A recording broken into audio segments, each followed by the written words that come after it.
Hola, muy buenos días. Bienvenidos a otro programa de salud y comunidad.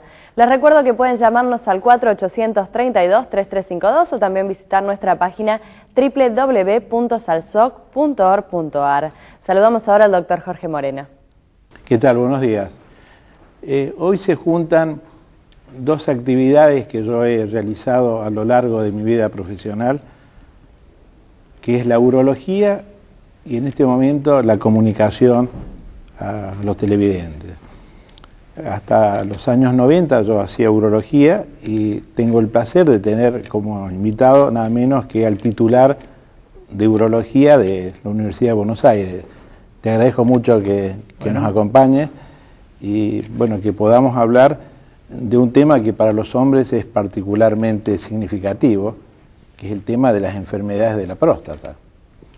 Bueno, buenos días. El halagado soy yo de compartir tu audiencia. Y bueno, es un tema importante y que le preocupa al hombre. La próstata es una palabra misteriosa, intrigante y que causa mucha angustia.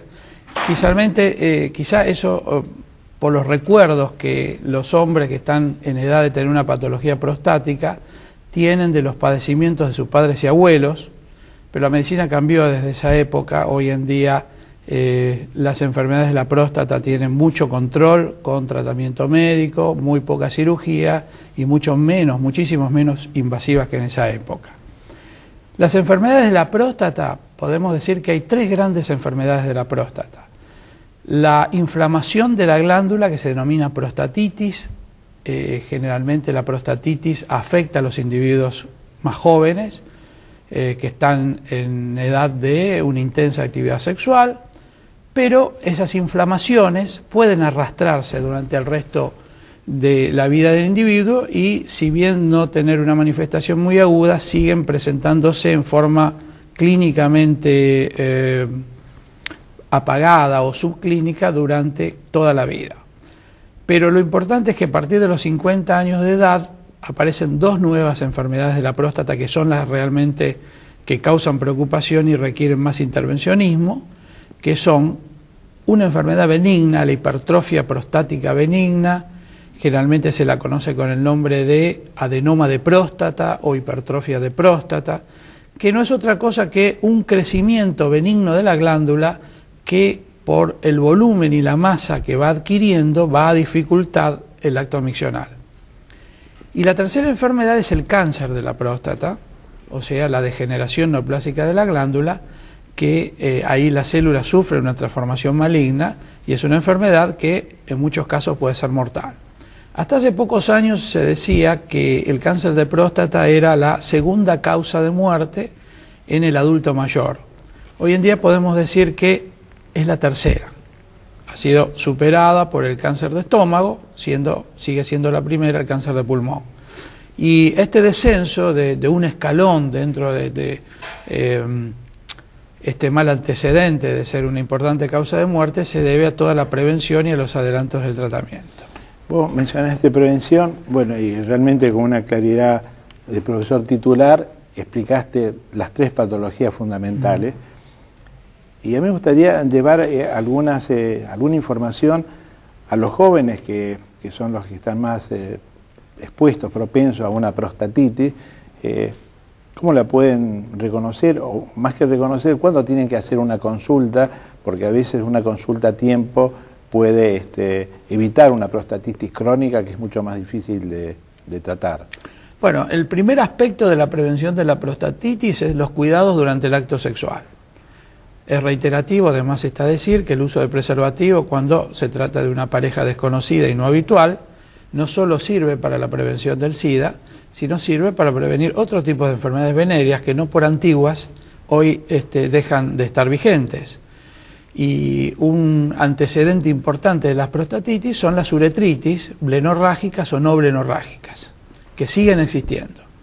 Y con la inmunosupresión se ven también en forma bastante frecuente. Entonces, preservarse es el primer punto. El segundo es la higiene posterior al acto sexual, que se debe cumplir.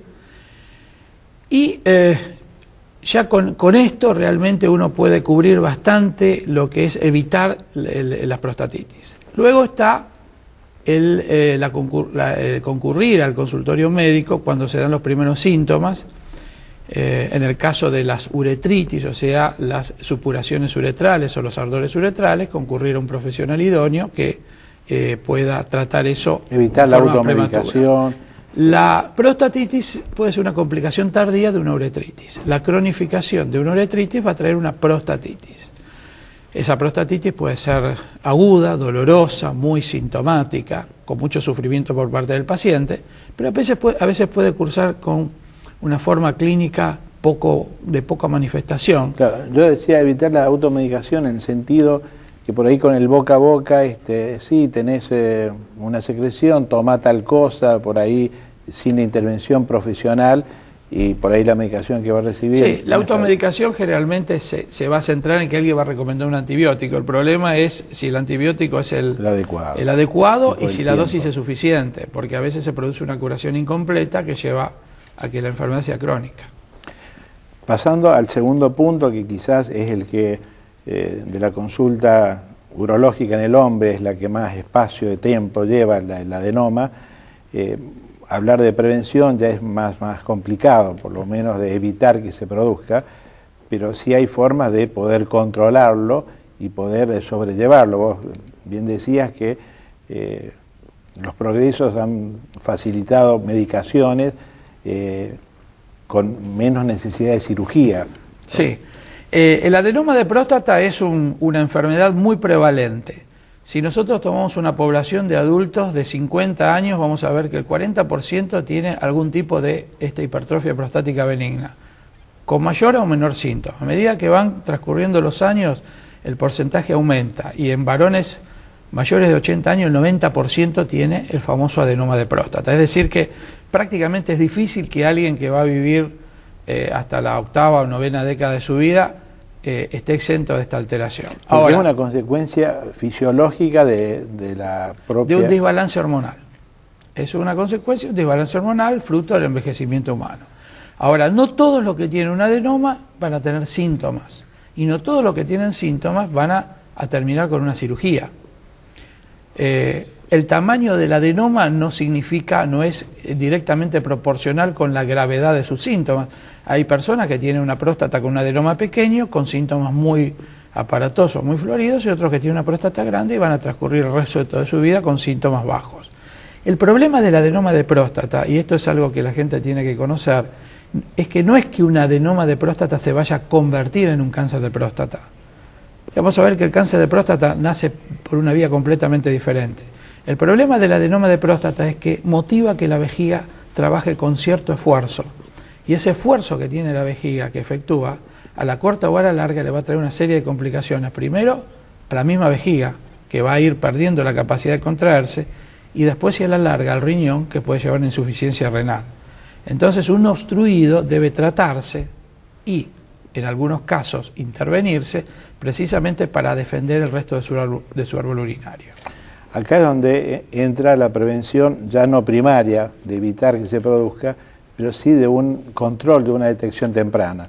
Pero yo te pediría que vamos a una pausa y después nos explicás qué es lo que tiene que hacer un varón a partir de los 50. Vamos a ir a una tanda. Te recuerdo que los programas de salud y comunidad los podés ver por www.salsoc.org.ar ingresando a programas ya emitidos, donde vas a poder ver todos los programas anteriores de Salud y Comunidad TV. Vamos a la tanda y ya volvemos.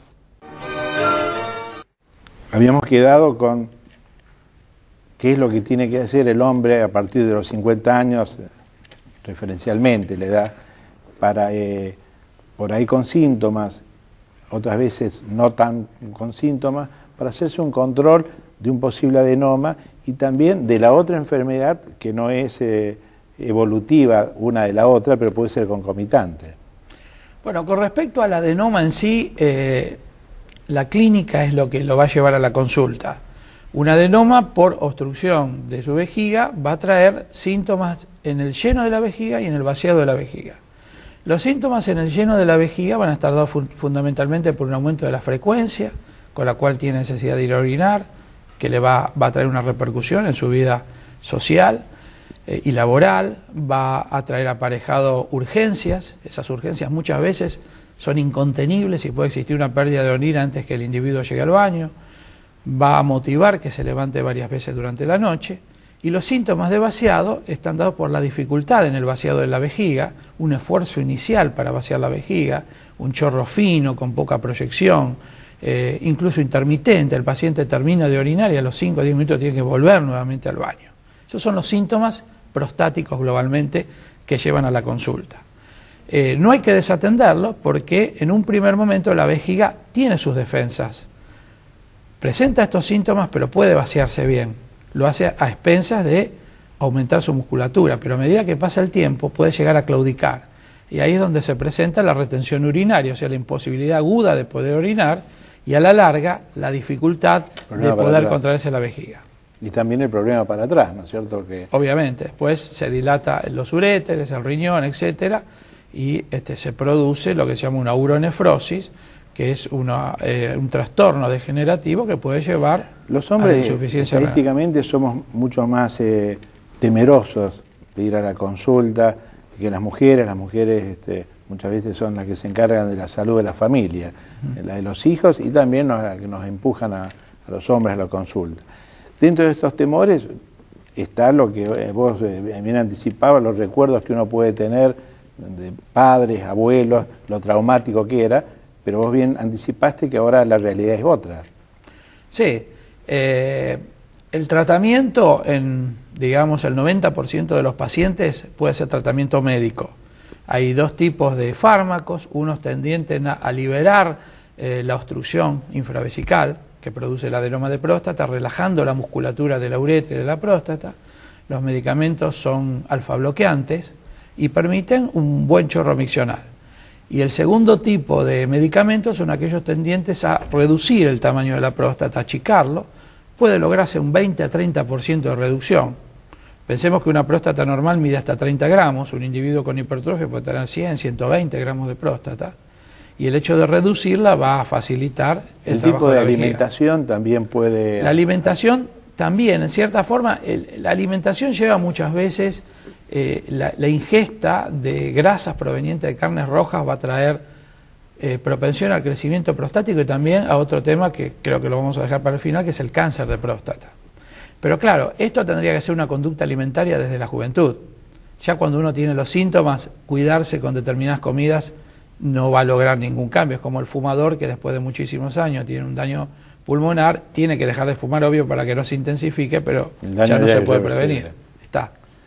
Y en cuanto a las bebidas alcohólicas, a los congestivos prostáticos, pueden no ser causantes, pero las aumentar... bebidas alcohólicas, la cerveza en particular, los picantes pueden congestionar la glándula. Congestionar significa que la glándula va a aumentar de tamaño súbitamente por aumento de flujo sanguíneo. Y eso puede romper el equilibrio que mantiene ese individuo y de golpe puede dejar de orinar, o sea, tener una retención de orina a causa de una ingesta inadecuada. Es un evento. Respecto a los tratamientos quirúrgicos, yo decía que me acordaba de mis años 90 cuando yo operaba, hacía urología, cómo ha ido evolucionando hasta técnicas que te voy a pedir que nos cuentes respecto al green laser, pero la cirugía endoscópica, ya no es tan traumático el tratamiento quirúrgico incluso. No, el tratamiento quirúrgico antes era traumático porque tenía determinados pasos en los cuales había muy poco control del sangrado. La próstata no es una glándula que tiene una arteria, que uno la liga, una vena que uno la liga, la saca y está todo sequito. La próstata está íntimamente alojada en una cápsula. Yo siempre le digo a los pacientes que la glándula prostática es como una mandarina. Tiene una cáscara, tiene los gajos. Los gajos es el crecimiento, la hipertrofia de próstata. La cáscara es la cápsula. Las técnicas quirúrgicas consisten en extraer los gajos y dejar la cápsula para que la orina circule a través de ella. Entonces, estos gajos o lóbulos prostáticos están unidos por una infinidad de vasos. Todo tratamiento quirúrgico deja al descubierto esos vasos que solo van a ir efectuando su propia hemostasia. Entonces, toda cirugía es sangrante de por sí. Con el aumento de los conocimientos y el instrumental quirúrgico, este sangrado se fue conteniendo. Hoy en día las técnicas de cirugías abiertas son muy controladas. Después está la cirugía endoscópica, que no es necesario abrir esa cápsula, sino que a través de la uretra se puede, mediante un elemento, mediante un telescopio con visión en un monitor de televisión, poder acceder a esa glándula e ir sacándolo como si fuese con una cucharita y ir coagulando esos vasos. Esta cirugía endoscópica ha florecido en los últimos 30 años. Y el gran avance que ha habido prácticamente en estos 2 últimos años es la aparición de un láser que tiene la capacidad de evaporar la glándula prostática. Un poco el sueño quimérico de que un láser altere y pueda operar una glándula prostática sin sangrado viene de varios años atrás, pero nunca se había conseguido porque los láseres anteriores coagulaban la glándula, pero no la evaporaban. El green laser o láser verde, porque la emisión de luz está en el espectro del verde, puede en forma muy controlada evaporar la glándula y sellar al mismo tiempo que evapora los vasos. Entonces uno haga de cuenta que introduce una sonda dentro de esa mandarina y se va produciendo una cavidad hasta que llega a la cáscara o cápsula. Y de pronto no hay nada, porque con el agua de lavado se fue todo. Los pacientes tienen un catéter vesical sin ningún otro tipo de aditamento, simple, unas 20 horas, y generalmente pernoctan en la institución, cuando no se pueden ir a la noche a su casa, y a la mañana siguiente se retira el catéter y están perfectamente bien, no sangran y pueden iniciar una vida. Desde que el postoperatorio es increíble. Y respecto a las posibles secuelas en cuanto a la eyaculación retrógrada, algún problema de incontinencia que podía haber por otros métodos, ¿con el green láser se manifiesta? Bueno, la eyaculación retrógrada se produce porque al desaparecer la glándula prostática, el semen va a la cavidad que quedó, antes iba a la uretra, y como el cuello de la vejiga generalmente se va con la próstata porque es un factor obstructivo, el semen va hacia la vejiga en el momento de la eyaculación. El paciente tiene orgasmo, tiene goce, pero no emite semen. Con el green laser sucede lo mismo, porque la buena técnica consiste en hacer desaparecer el cuello vesical, porque si no ese cuello se puede fibrosar y producir una obstrucción secundaria, el paciente con desagrado vería que tiene que hacer un segundo tiempo quirúrgico. Con respecto a impotencia, no produce impotencia porque para poder alterar los nervios erectores habría que actuar del otro lado de esa cápsula o cáscara y el láser no llega a esa situación, por lo tanto no se da la situación de impotencia. Incontinencia de orina por daño de esfínter tampoco. Lo que sí puede suceder es que en una vejiga que está muy activa porque tuvo que luchar contra esa próstata, en las primeras semanas tenga una hiperactividad, se contraiga en forma brusca y se escape un pequeño chorro de orina que farmacológicamente primero se neutraliza y después desaparece por sí sola. Vos habías anticipado que íbamos a dejar para el último el tema más tabú, el tema del cáncer de próstata. Hay estudios de que si los hombres vivieran 100 años, la mayoría no morirían, pero tendrían cáncer de próstata. Bueno, hay estudios de autopsia ya hechos desde hace más de 30 años que dicen que las autopsias efectuadas en varones mayores de 80 años demuestran que el 70% de los casos ha habido microcarcinomas de próstata. O sea, había pequeños cánceres que no fueron la causa de la muerte de los individuos sometidos a autopsia, hallazgos. Entonces ahí se crea una gran controversia mundial de si se debe o no se debe investigar en forma temprana la existencia de un cáncer de próstata. Los que dicen que no se debe dicen, bueno, ¿para qué hacerlo si a los 80 años ya el 70% lo tiene? Los que dicen sí se debe dicen, recordemos que hoy en día sigue siendo la segunda causa de muerte en varones mayores de 60 años por cáncer. Recordemos que solo se cura el cáncer que se detecta precozmente y recordemos que cuando el cáncer es avanzado, que es solo ahí cuando se manifiesta, ya es incurable. Ya es tarde. Entonces, el desafío para la ciencia es detectarlos e identificar aquel que va a ser un tumor indolente y va a persistir el resto de la vida del individuo o aquel que puede progresar.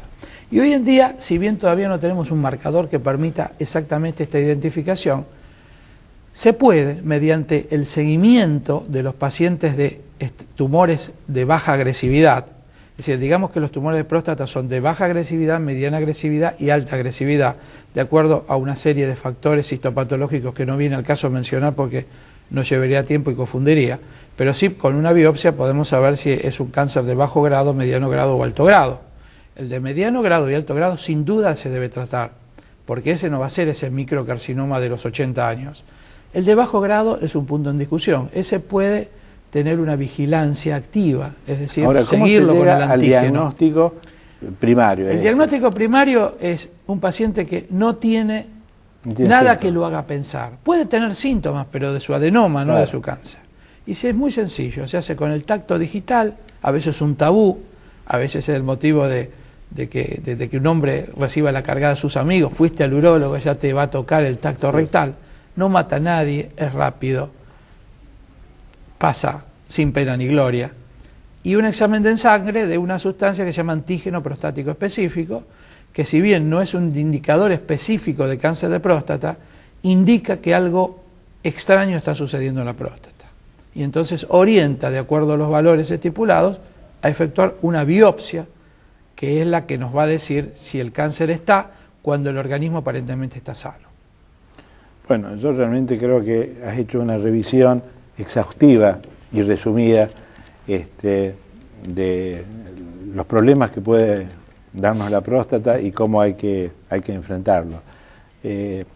Yo creo que también es evidente que en cualquiera de las tres alternativas de patología, la consulta con el especialista y la opinión de él es lo que va a dirimir si se trata, no se trata y cuáles son los pasos a seguir.